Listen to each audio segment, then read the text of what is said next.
Hi, my name is Jake Layla, and I'm going to be presenting my 3-minute walkthrough of my poster Epigenetic Reprogramming a Dish, an in vitro model of transgenerational epigenetic inheritance. If you listen to my 45-second pitch, I talked a lot about endocrine disrupting chemicals, or EDC, how they're dangerous to pregnant women.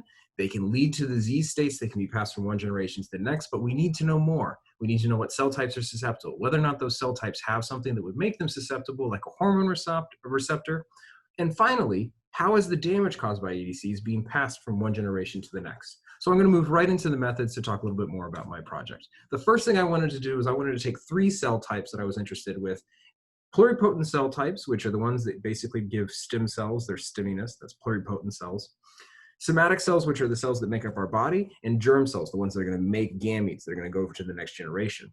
I wanted to take those 3 cell types and ask whether or not they had hormone receptors. So I did ICC staining, or immunocytochemical staining, and I was only able to do somatic and pluripotent. So I did iPSCs and granulosa cells.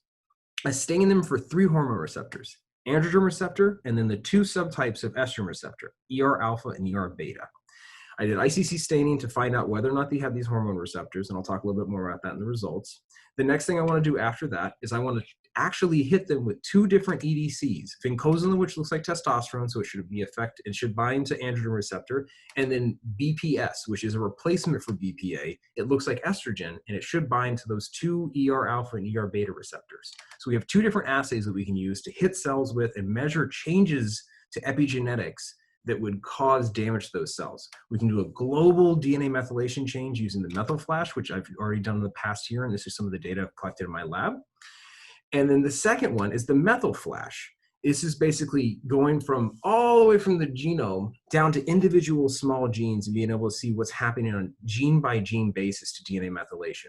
So this is just to show that we've had experience in our lab, and this is what we want to do next. We want to take these cells and we want to hit them with a chemical and see what kind of damage it does to DNA methylation. Finally, once we're able to say we've got cells that are susceptible and they can get hit, we're going to then move to the next part of this project where we take those cells and transition them to different cell fates and see, by going through that transition, if it repairs some of that damage, to try to understand what happens across multiple generations and how it causes a disease.